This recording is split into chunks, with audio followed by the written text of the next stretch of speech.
Bonjour à tous. Aujourd'hui, on parle contraste de qualité et de quantité. Comme la dernière fois, je vais partir d'une photo de modèle. Je l'ai choisi, comme vous le voyez sur l'image, parce que la ligne serpentine qui va de la tête à la cheville, à la pointe du talon, non, la pointe du pied, m'intéressait et j'avais envie de la mettre en valeur par rapport au vertical qui entoure le modèle, le mur, la porte, même les bras et aussi de la mettre en rapport avec le gros bloc du canapé. Donc j'ai recédré le cadrage autour d'elle et j'ai retiré tout l'ameublement, tout le bazar derrière pour vraiment dépouiller le sujet et me concentrer sur l'ondulation du corps et le bloc, les gros blocs autour. Alors, je vais vous parler des gris colorés, des tons rompus.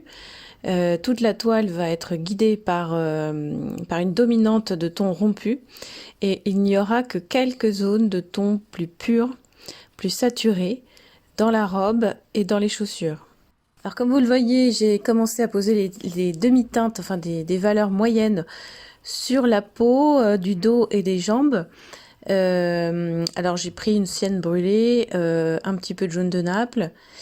Sur les cheveux et les jambes qui sont dans des tons plus froids, j'ai mis de la terre d'ombre brûlée avec un petit peu de bleu outre-mer mélangé à ce que j'avais déjà pour le dos.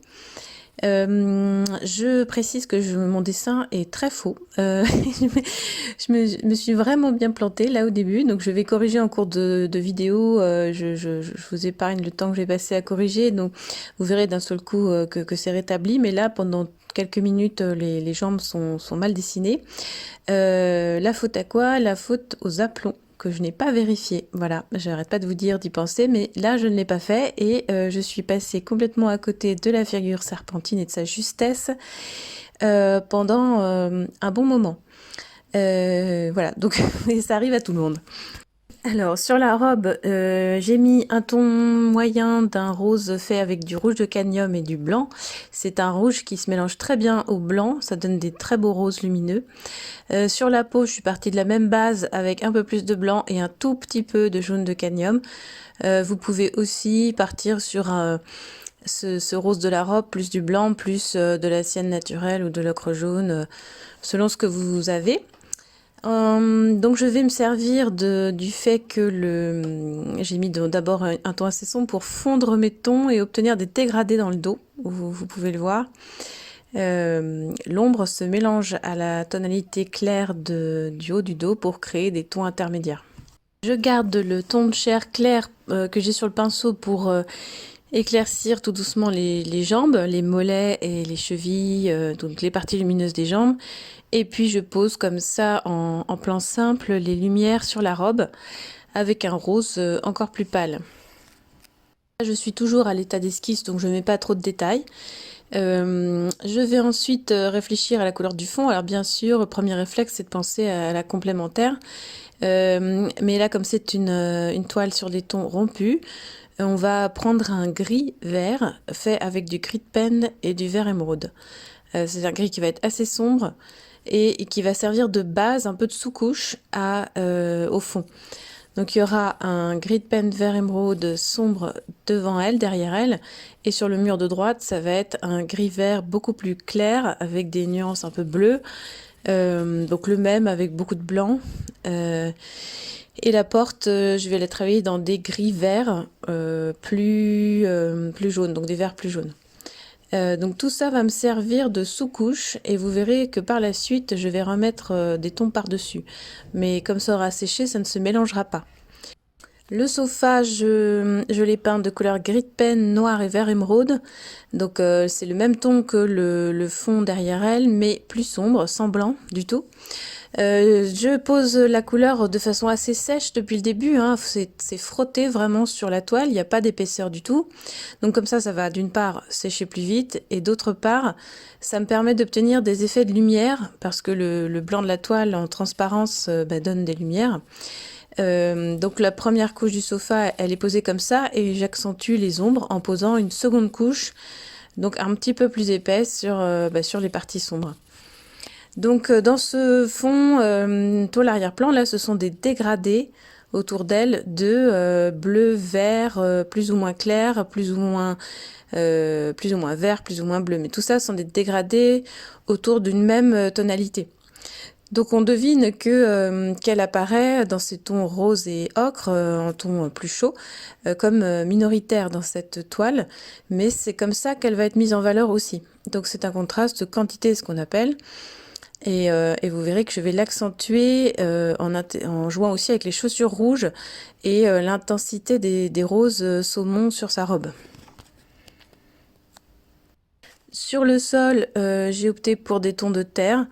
Ce sont des tons rompus par nature, hein, ce sont des tons désaturés par nature. Donc autour des jambes, c'est un peu une manière de pas trop attirer l'attention sur les jambes, mais davantage sur la robe, puisque ça va être encore une fois la zone la plus saturée de cette petite toile, et donc je choisis de faire un peu du ton sur ton autour des jambes, de manière à ce que la robe ressorte vraiment. La robe et puis la lumière sur les épaules, parce que ça c'était l'autre sujet qui m'intéressait, enfin l'autre partie qui m'intéressait. Donc en mettant un fond plus sombre, ça fait ressortir la lumière.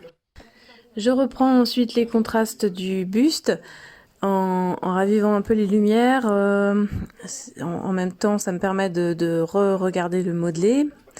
Les jambes, je passe sur les tons un peu durs du départ, un ton plus gris, donc un bleu-gris, qui va plus ou moins se mélanger avec les tons de terre un peu forts qui étaient posés au départ.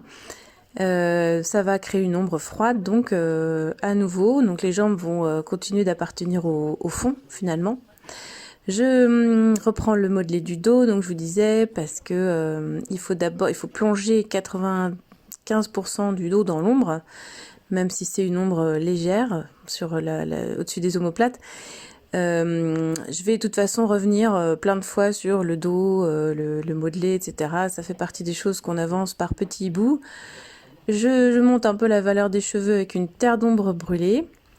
Et puis ensuite, à cette terre d'ombre, j'additionne du noir.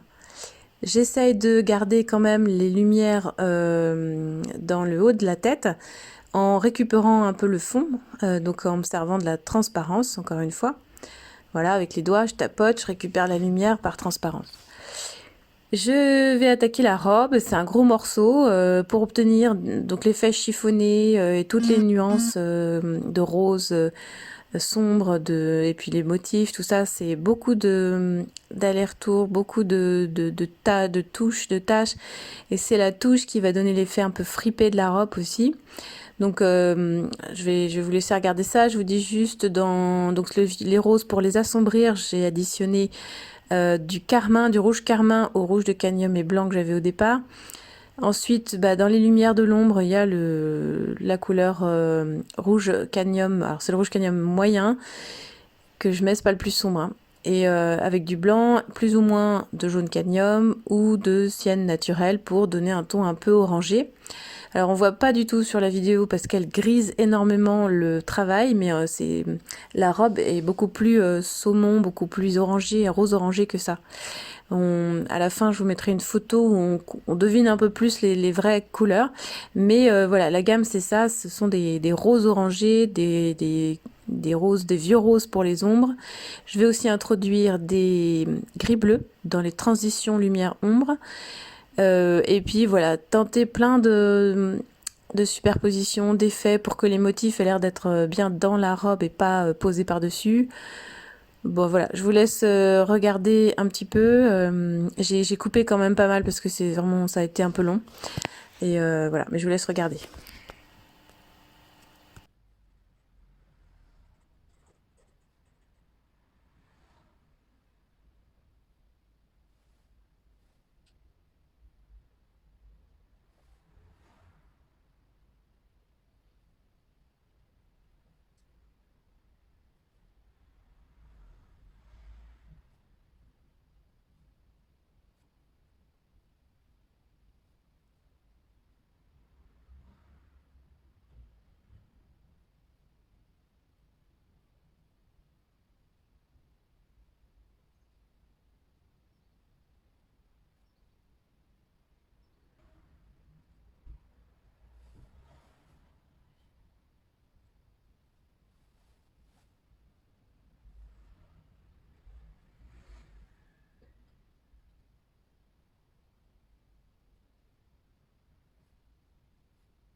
Alors après ça, je reviens sur le fond derrière elle.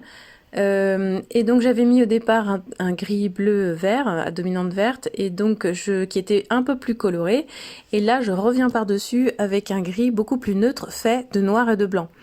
En termes de saturation, un gris fait avec du noir et du blanc, il n'y a pas plus désaturé que ça. Mais en jouant avec une sous-couche un peu plus saturée, ben, ça fait des effets assez chouettes de contraste de saturation.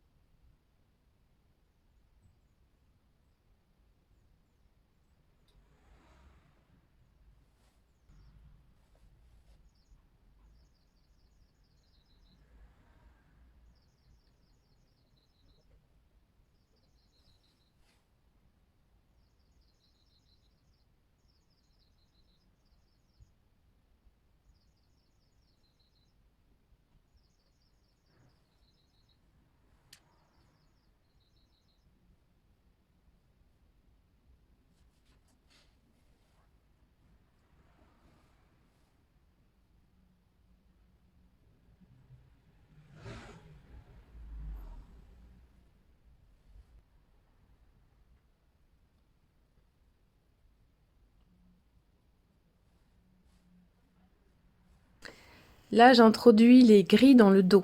Et je vais reprendre donc le modelé du dos avec tous les gris. Donc j'avais mis une base plutôt peau mais orangée. Et là, donc, il y a beaucoup de tons froids dans le dos. C'est pour ça que cette photo était intéressante aussi, c'est qu'elle est très décolorée, un peu floue. Donc voilà, ça tire vers les gris. Voilà, donc ce sont des gris faits avec donc des bleus outre-mer. Et puis des tons de chair, que ce soit de la sienne brûlée avec du jaune de Naples ou de la sienne brûlée avec de l'ombre brûlée et des bleus. Voilà, tout ça et tout ça se mélange un petit peu à ce qui est en dessous. Donc on obtient des fondus, des tons qui viennent assez naturellement. Et puis bah, après c'est du temps, de l'observation, le temps de se repérer aussi, voilà, dans l'espace et de parvenir à trouver des teintes justes qui vont bien fonctionner.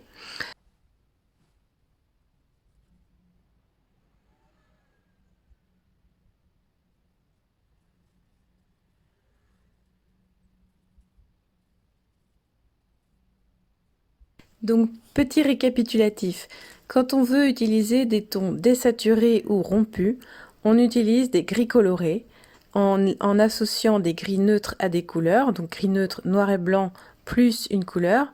Et puis, on utilise aussi des tons de terre, donc tons de terre qui sont désaturés de nature. On peut obtenir un gris coloré ou un ton désaturé en associant aussi la couleur complémentaire. Par exemple, dans la robe rose, j'ai dans les ombres associé le rouge cadmium avec de temps en temps un rouge carmin, qui est juste une autre teinte rouge, mais j'ai aussi mis par endroits des verts émeraudes dans le rose ou des terres vertes, ce qui a grisé le rose, lui a fait perdre son éclat, mais ça a permis d'obtenir de beaux vieux roses qui convenaient bien aux ombres. Donc on va travailler toute l'harmonie de la toile dans ces tons dits rompus. Ils sont aussi pastels, là j'ai utilisé quand même pas mal de blanc pour adoucir les teintes et créer une atmosphère délicate, douce, tendre. Voilà. Ensuite, on a parlé des contrastes de quantité aussi. C'est-à-dire que là, tout l'arrière-plan, le sol, les murs, le divan sont en ton désaturé. La robe et les chaussures sont en ton légèrement plus saturé. Souvent, il ne s'agit pas de faire un contraste radical en mettant des gris colorés et puis d'un seul coup un rouge vif, pur sur une grosse surface ou un bleu sorti du tube. C'est plus subtil donc de peindre par exemple la robe en rose doux, mais par endroits de mettre des éclats beaucoup plus vifs. Ça amène les tons vifs de faire ça. Et ça donne du relief à la peinture, un relief du point de vue des rapports de couleurs. Sur les chaussures, même chose. J'ai mis, c'est vrai, quelques petites touches de ton rouge cadmium sorti du tube, mais c'est une touche ou deux. Le reste de la chaussure est dans des rouges salis, soit salis par des terres de sienne brûlées, soit par des blancs avec des tons de chair, donc qui ont permis d'adoucir le rouge, de le transformer plutôt en orangé. Et donc tout ne se vaut pas, toutes les teintes ne se valent pas comme intensité. Si je peins toutes les chaussures, tout l'arrière des talons en rouge vif, c'est plat, ça va manquer de subtilité. Donc en ayant une grande surface, tout l'arrière-plan, en ton désaturé et seulement la robe et les chaussures en ton saturé, et ben ça met en valeur les tons saturés de la robe et des chaussures. Certains utilisent les termes de couleur écrin en ce qui concerne les tons rompus et de couleur bijou en ce qui concerne les couleurs saturées, plus saturées, parce que ça met en valeur, ça présente la couleur vive.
La lumière là sur sa nuque, le trapèze, et l'épaule là-haut à droite, là c'est vraiment quelque chose que je trouve très beau. Ça me fait penser à une lithographie de Käthe Kollwitz dont je vous conseille vraiment l'œuvre parce que c'est une des œuvres les plus touchantes, les plus émouvantes et les plus fortes que je connaisse. Et je vous montre voilà la lithographie là de ce nu de dos. Je trouve ça absolument magnifique.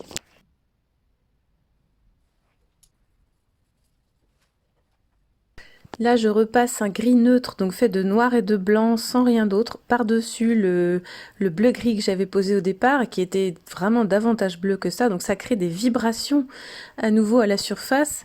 Quand on voit la toile, ça fait partie des effets plastiques qui sont vraiment chouettes à utiliser.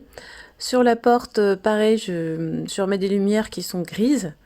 Comme ça, à des distances, ça se voit peut-être pas très bien, mais du coup, ça fait un contraste, encore une fois, de saturation sur tout l'arrière-plan, et voilà, je vous conseille d'utiliser ça, d'essayer, en tout cas, d'expérimenter, parce que ça fait partie des trucs, quoi, qui font des beaux effets, des belles textures. Il faut se servir beaucoup du côté frotté pour ça, hein. Je reviens sur les jambes, là, pour reprendre un peu le galbe, reprendre les lumières, des mollets. J'ai refroidi un peu le mollet. Là, j'ai pris carrément le verdâtre gris que j'avais encore sur le pinceau pour faire la lumière froide du mollet de droite. Et puis, je continue mes transitions, d'adoucir certains passages sur les mollets, derrière, là. Voilà.